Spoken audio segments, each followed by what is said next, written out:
우리에게 주신 하나님 말씀은 신약성경 누가복음 2장 8절에서 20절까지 말씀입니다.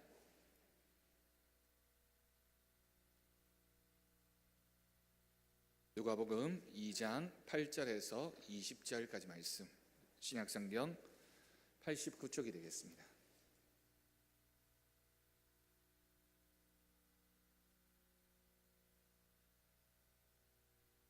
한 절씩 교독해서 우리 함께 하나님 말씀 같이 봉독하겠습니다. 2장 8절에서 20절까지 말씀입니다.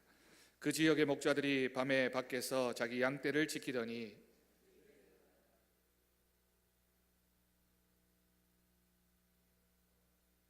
천사가 이르되 무서워하지 말라. 보라, 내가 온 백성에게 미칠 큰 기쁨의 좋은 소식을 너희에게 전하노라.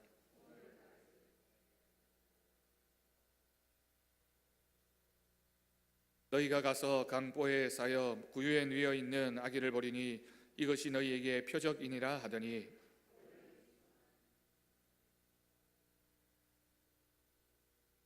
지극히 높은 곳에서는 하나님께 영광이요 땅에서는 하나님이 기뻐하신 사람들 중에 평화로다 하니라.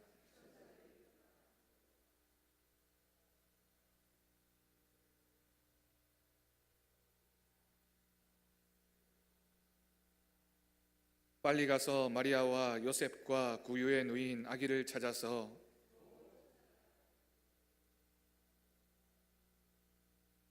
듣는 자가 다 목자들이 그들에게 말한 것들을 놀랍게 여기되,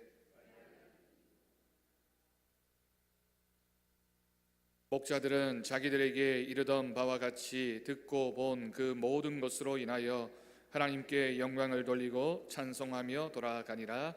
아멘. 할렐루야.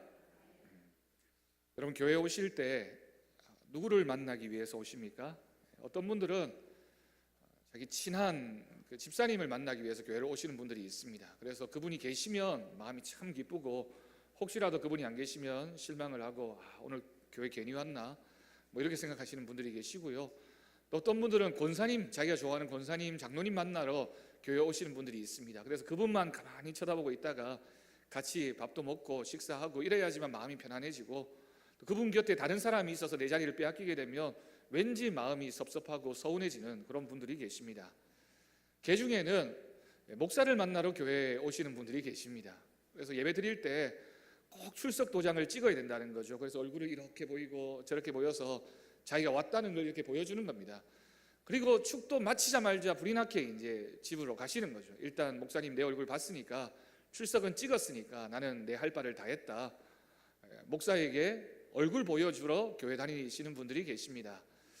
우리가 그냥 단순하게 교회 왜 다니십니까? 교회 왜 누구 만나러 왔습니까? 라고 물어보면 신앙적으로는 당연하게 우리가 예수님 만나러 왔습니다, 하나님께 예배드리기 위해서 왔습니다 라고 대답하는 것이 모범 답안이고 당연히 그렇게 해야 되지만, 실제로는 또 우리의 마음속에는 누군가를 의식하고 저 사람 때문에 주고받는 영향력 때문에 또 저 사람을 좋게 여기고 또 기뻐하는 마음 때문에 교회에 다니는 기쁨으로 삼는 경우가 많습니다. 꼭 틀렸다고는 말할 수 없겠지만 우리가 정말 본질적으로 우리가 교회를 다니고 예배드리는 이유는 하나님을 만나기 위해서 이 자리에 왔다라는 사실을 우리가 분명히 기억해야 되겠습니다. 여러분, 유럽에 가면, 이렇게 얘기하면 제가 꼭 유럽을 다녀온 것 같은데 유럽을 다녀오지는 못했습니다. 유럽에 가면, 제가 가게 된다면 유럽에 영국이란 나라하고 또 대륙에 있는 여러 나라들이 이렇게 있습니다. 그런데 대륙에 있는 국가들과 영국이라는 섬나라는 굉장히 여러 가지로 문화적으로 많이 다르다고 합니다. 역사적으로 보더라도 프랑스나 독일 같은 경우에는 급격한 혁명을 통해서 중세 나라에서 근대 국가로 세워지게 됩니다. 그래서 그 나라들의 특징이 뭐냐면 왕이 없습니다. 그러니까 왕의 자리를 다 무시해버리고 시민이 주권이 되는, 주권의 국민이 되어지는 그런 나라, 민주주의 국가를 만들었던 거죠. 반면에 영국은 민주주의 국가이긴 하지만 영국에는 아직도 왕이 있습니다. 입헌 군주제라고 부르죠. 여러분 혹시 뉴스를 통해서 보셨습니까? 영국의 여왕이 굉장히 오래 지금 살고 계시잖아요. 그래서 그 다음 왕에게, 아들에게 왕의 자리가 넘어가야 되는데 이게 넘어가지를 않는 겁니다. 워낙 오래 사시니까. 그래서 혹시나 아들에게 못 넘어가고 아들이 일찍 죽으면 이제 손자에게나 이렇게 넘어가야 될 그런 형편으로 이 여왕이 굉장히 오래 살고 있습니다. 영국은 물론 왕이 있지만 통치를 하는 것 아니죠. 군림하지는 않고 통치하지는 않고 군림한다 뭐 이런 건가요? 입헌 군주제 정치 제도를 채택하고 있는 나라가 영국입니다. 그래서 영국의 그 왕실, 왕가를 가리켜서 영어로 로열 패밀리라고 이렇게 부르게 됩니다. 로열이라고 하는 단어가 붙으면 굉장히 이제 존귀하고 특별한 의미가 있는 구별되어진 그런 가족들, 그런 사람들을 이제 여왕의 그 가족들을 그렇게 부르게 되는 거죠. 2013년도 7월에 온 세계가 영국을 주목하는 일이 생겨났습니다. 그것이 바로 영국 왕실에서 굉장히 오랜만에 로열 베이비가 태어났습니다. 뭐 태어난 애가 다 똑같은 애인데 뭐 걔가 특별하다고 로열 베이비라고 이름을 붙이겠습니까? 많은 영국이라는 나라가 왕을 중심으로 만들어진 나라이기 때문에 그래도 왕가에서 새로운 후손이 태어난 것을 굉장히 기뻐하고 정말 온 나라가 축제 분위기가 되는 그런 때가 있었다라고 하는 거죠. 엘리자베스 2세 여왕의 손자 윌리엄과 케이트 미드덤 부부가 낳은 첫 아기가 태어나게 된 겁니다. 그러면서 영국 온 나라가 그 아기가 태어나는 것을 기다렸고 온 국민들이 이 아이가 태어났을 때 굉장히 기뻐했습니다.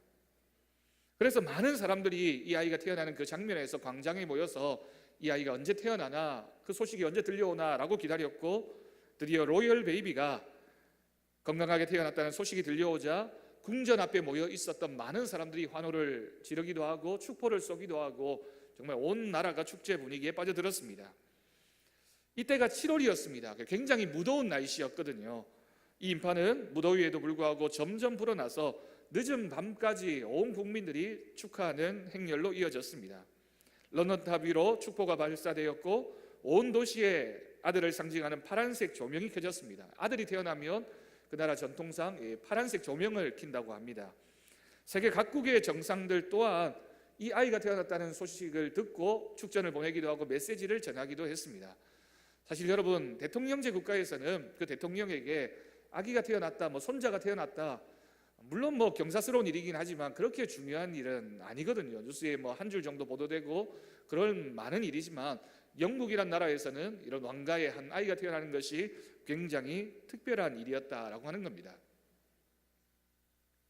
2000년 전에 온 세상에 왕이 태어났을 때에도 하늘이 떠들썩했습니다. 반대로 2000년 전에 우리 예수님이 태어났을 때는 온 땅이 떠들썩한 것이 아니라 하늘이 떠들썩했다라고 성경이 기록하고 있습니다.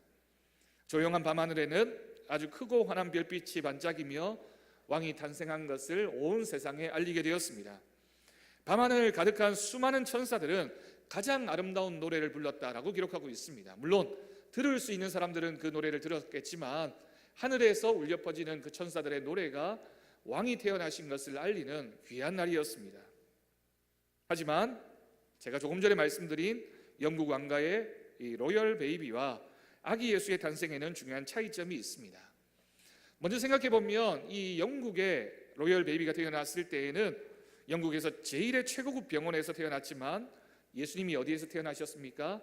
작은 변두리 마을의 허름한 여관에, 그것도 여관의 방에 들어갈 곳이 없어서 마구간에서 구유 위에 태어나셨습니다.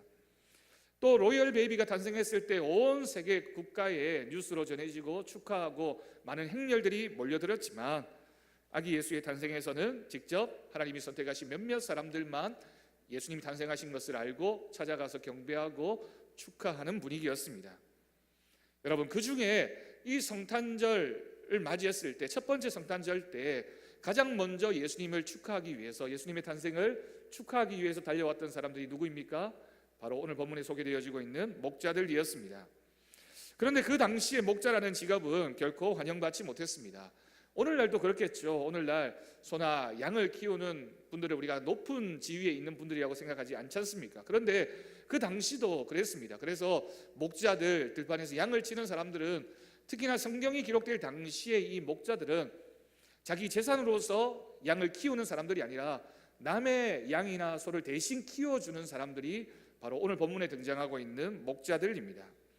그러다 보니 가난한 사람들이었고 주로 미천한 신분의 사람들이 바로 오늘 본문의 목자들입니다. 아마도 그 이 사람들이 곁에 오면 냄새나고 지저분했을 것입니다. 산과 들을 다니며 항상 그런 짐승들과 섞여서 살아가고 그들을 돌보아야만 했기 때문에 어떻게 깨끗하고 또 이렇게 경건한 모습으로 생활을 할 수 있었겠습니까? 거칠고 예민했을 것입니다. 이 장면에서 이런 질문을 하게 됩니다. 왜 우리 하나님께서는 첫 번째 아기 예수의 탄생을 축하하러 온 사람들로 목자들을 선택하셨을까요? 왜 목자들이 첫 번째 초청자가 되어서 예수님의 탄생을 축하할 수 있었습니까? 아마도 우리가 영국의 로열 베이비의 탄생처럼 화려하고 떠들썩하게 오셨다면 예수님의 사역에 그런 탄생이 더 도움이 되지 않았을까요? 세계 곳곳에 많은 사람들에게 예수님이 탄생하셨습니다. 예수님이 우리가 그토록 기다렸던 그 예수님이 이스라엘의 베들레헴이라는 곳에서 태어나셨습니다라는 소식이 많은 나라들에 전해지고 그런 축하 사절들이 도착하고 그래서 멋지게 예수님이 사역을 시작하셨다면 예수님이 그 이후의 사역들을 해나가는데 얼마나 큰 도움이 되었을까라는 단순한 생각도 해보게 됩니다. 굳이 아무도 알아주지 않는 냄새나는 마구간의 구유에 태어나서 축하받을 사람들도 세상이 알아주지 않는 목자들이 방문하게 되는 그런 사건으로 오신 예수님의 뜻은 무엇일까요? 저는 이 모습이 예수님 스스로를 가장 잘 표현하신 것이라고 생각합니다. 오늘 우리가 읽은 12절 말씀을 보면 너희가 가서 강보에 쌓여 구유에 누워 있는 아기를 보리니 이것이 너희에게 표적이니라 라고 말씀하셨습니다. 표적이라는 말의 뜻이 무엇입니까? 영어로는 sign, signature라고 하는 단어를 사용합니다. 표시가 된다는 거죠. 이 땅에 오신 메시아의 표시가 무엇이냐? 강보에 쌓여 구유에 누워있는 아기. 그렇게 오신 것이 우리 메시아이심을, 예수님의 탄생이심을 표시하는 그런 수단이 되었기 때문에 우리 주님께서 마구간에 태어나셨습니다. 하는 수 없이, 방이 없어서 어쩔 수 없이 그곳에 태어나신 것이 아니라 하나님의 큰 계획 속에, 요즘 아이들 얘기하는 것처럼 빅피처, 큰 그림 속에 우리 주님께서 그 마구간에서 태어나신 계획이 있었다라는 사실을 우리에게 가르쳐주고 있습니다. 세상의 왕이었다면 궁전에 최고급 요람에 누워 있었을 것입니다. 하지만 이 세상을 구원하기 위하여 이 땅에 오신 우리 주님은 가장 낮은 곳, 가장 미천한 곳 구유에 누워 있는 이였습니다. 세상이 볼 때는 가장 초라해 보이지만 이것이야말로 가장 하나님다운 방식, 예수님다운 방법이었기 때문에 우리 주님께서 그곳을 선택하신 것입니다. 예수님의 관심이 무엇이었을까요? 예수님의 관심은 자신이 축복받는 것도, 자신을 드러내는 것도, 높은 사람들을 만나는 것도, 세상 위에 군림하는 것도 그 목적을 가지고 이 땅에 오신 것이 아니었기 때문에 우리 주님은 그 낮은 곳에 태어나신 것입니다. 가장 소외된 사람들까지도 품고 사랑하기 위해서, 가장 낮은 사람들까지도 사랑하고 그들을 섬기기 위해서 우리 주님이 오셨기 때문에 우리 주님이 태어나신 곳이 바로 그곳이었습니다. 예수님은 탄생의 순간부터 온 몸과 삶으로 사랑과 섬김을 말씀하셨던 것입니다. 이것이 바로 하나님의 구원의 역사를 이루기 위한, 그리고 내가 왜 이곳에 왔는지를 보여주기 위한 예수님의 탄생에 관한 이야기로서 가장 핵심적인 내용을 담고 있는 장소의 의미입니다. 우리 주님이 마구간 구유에 태어나셨습니다. 목자들은 그 즉시 아기 예수님께로 달려갔습니다. 어서 베들레헴으로 가서 하나님이 우리에게 계시해 주신 것을 우리 눈으로 직접 보자. 여러분, 만약 헤롯 왕이었다면, 또 그 당시에 많은 고위층의 인물들이었다면 예수님이 마구간에 태어났다라는 소식을 들었을 때 과연 달려갔을까요? 그걸 믿었을까요? 아마 그렇지 못했을 겁니다. 왜 목자들이 예수님의 첫 번째 탄생의 주인공이 될 수 있었을까? 방문자가 될 수 있었을까? 그 소식을 듣고도 믿을 수 있는 사람이었기 때문입니다. 자신들이 늘 가축을 돌보고 낮은 곳에서 형편없는 삶을 살고 있었던 사람들이기 때문에 우리 주님이 우리와 비슷한 환경에서 태어나셨다는 소식을 들었을 때 그들은 믿을 수 있었고 달려갈 수 있었습니다. 가장 좋은 곳에 살고 있었다면 예수님이 그런 곳에 오셨어? 아니야, 예수님이 그럴 리가 없어. 예수님이 어떻게 베들레헴 마구간에 태어날 수 있단 말이냐라고 예수님의 탄생의 소식을 들었어도 믿지 못했을 것입니다. 이것이 바로 목자들이 첫 번째 방문자가 될 수 있었던 비밀입니다. 그 결과 목자들은 예수님의 탄생을 가장 먼저 듣고 본 최초의 증인이 되었습니다. 그리고 나서 이 목자들의 발걸음이 그 마구간에 머물러 있지 않게 됩니다. 그들은 다시 삶의 자리로 돌아갔습니다. 그리고 자신들이 만나는 사람들마다 내가 만난 예수님, 마구간에서 태어나신 그 예수님을 전하는데 자신들의 모든 노력을 기울였습니다. 오늘 우리가 읽은 17절, 18절 말씀을 보면 보고 천사가 자기들에게 이 아기에 대하여 말한 것을 전하니 듣는 자가 다 목자들이 그들에게 말한 것들을 놀랍게 여겼다라고 기록하고 있습니다. 목자들이 아기 예수님을 만났고요, 예수님을 만난 그 기쁨의 소식을 다른 사람들에게 전했다라고 분명히 기록하고 있는 겁니다. 여러분, 옆에 앉아 계신 분들에게 이렇게 고백해 봅시다. 당신을 위해서 우리 예수님이 탄생하셨습니다. 한번 전해보시죠.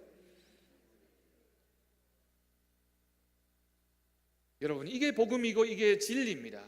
나를 위해서 이 땅에 오신 그 예수님께서 내 옆에 앉아있는 우리의 이웃, 내 가족들, 내가 복음을 전해야 하는 그 사람들을 위해서도 우리 예수님이 오신 것입니다. 여러분, 이 소식이 어떻게 들립니까? 우리가 만약 2000년 전에 그 소식을 들었다면 우리도 목자들처럼 정말 바쁘게 달려갔을까요? 예수님이 그곳에 태어나셨대 라는 소식을 들었다면 우리도 정말 열심히 뛰어가는 목자들 가운데 있었을까요? 아니면 우리는 따뜻한 곳, 좋은 곳에 누워서 에이 설마 예수님이 그런 곳에 올 리가 라고 반신반의하는, 그래서 가보지 않는 그런 믿음의 사람들이었을까요? 여러분, 예수님의 탄생의 소식이 여러분들과 어떤 관계가 있습니까?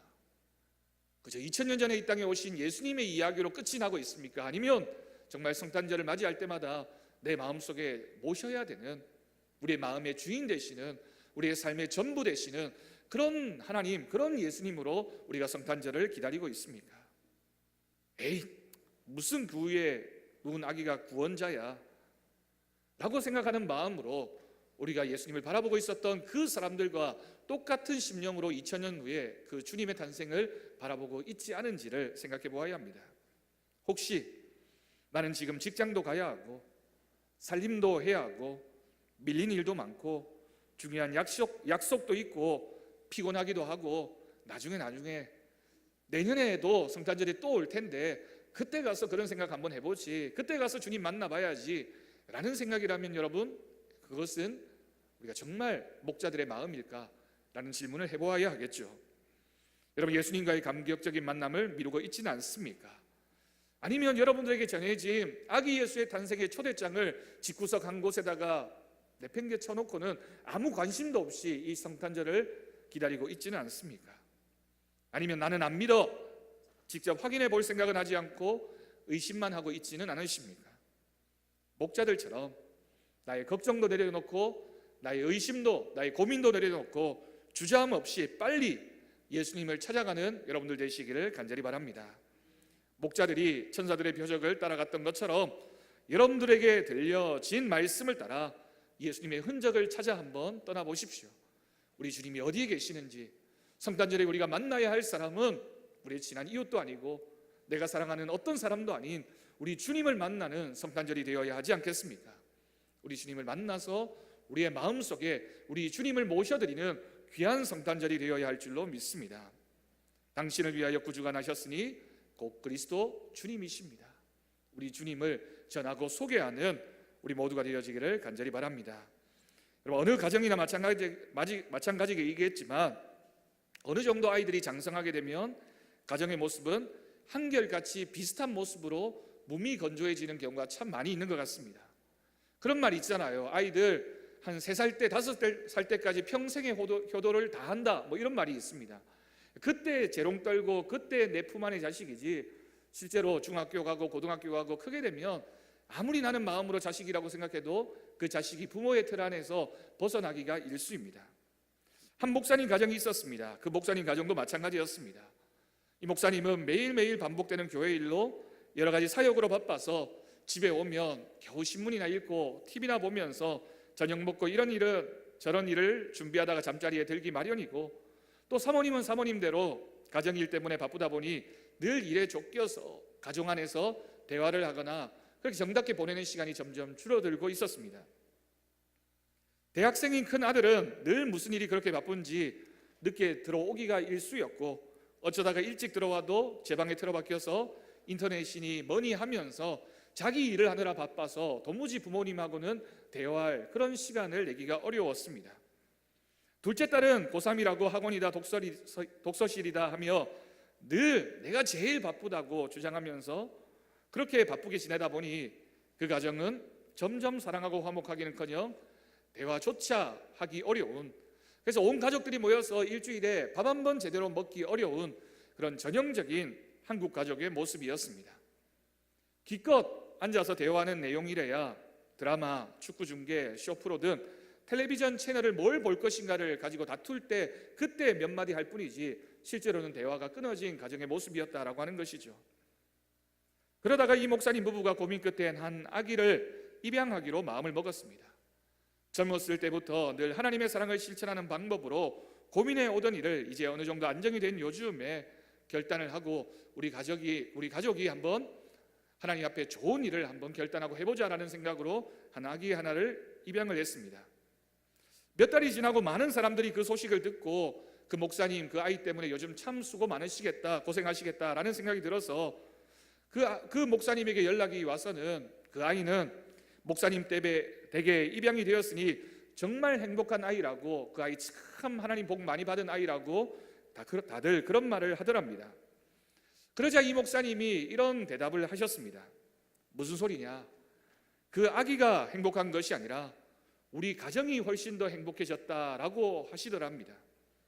예전에는 서로 얼굴 보기도 어렵던 가족들이 아기가 생기자 다들 그 아이를 보며 관심을 가지게 되었고, 어디를 갔다 와도 꼭 그 아이를 보고 장난을 치고, 또 그 아이 때문에 가족들 간에 대화가 생겨나게 되고, 공동 관심사로 그 아이를 두게 되고, 그 아기에 대한 얘기로 시간이 가는 줄 모르고 그 아기가 뭘 먹을까를 고민하게 되고, 언제 예방주사를 맞아야 하는지, 무슨 옷을 사 입혀야 되는지 서로 의논하고 서로 도움이 되는 그런 관계로 바뀌게 되었다라고 하는 거죠.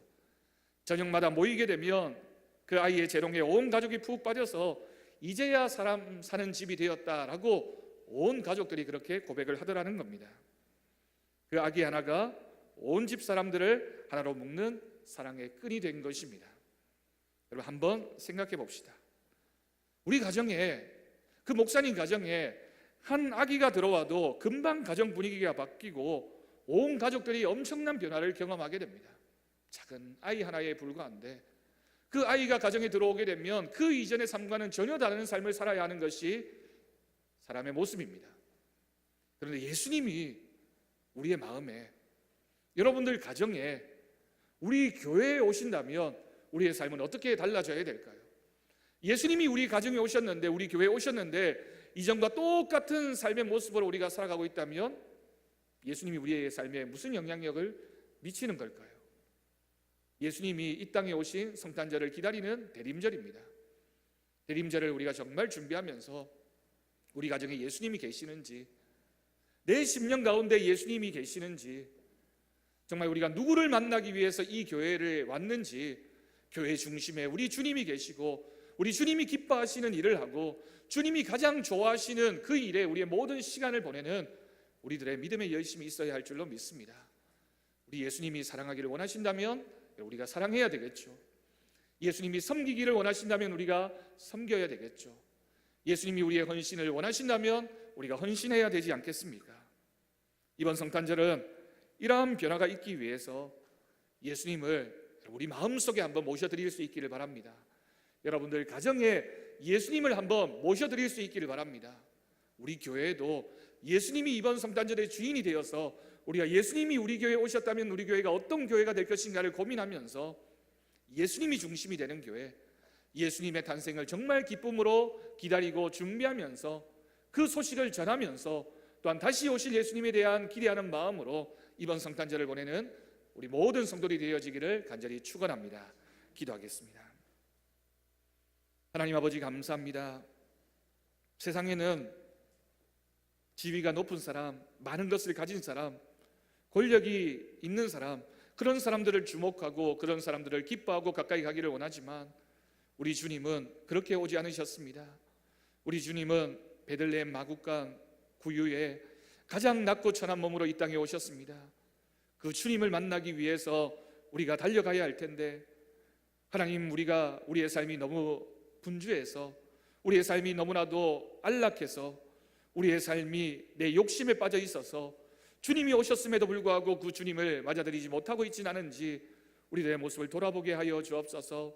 이번 성탄절에는 우리의 심령 가운데 주님이 찾아오는 성탄절이 되게 하시고, 이번 성탄절에는 우리의 가정에 주님이 오시는 귀한 성탄절이 되게 하시며, 이번 성탄절에는 우리 교회 가운데 주님이 주인 되시는 귀한 성탄절 되게 하나님 함께하여 주옵소서. 주님이 계시는 성탄절 지내게 하시고, 주님이 계시는 교회, 주님이 함께 하시는 우리들의 신앙의 삶이 되어질 수 있도록 복되게 하여 주옵소서. 감사드리옵고 예수님의 이름으로 기도드립니다. 아멘.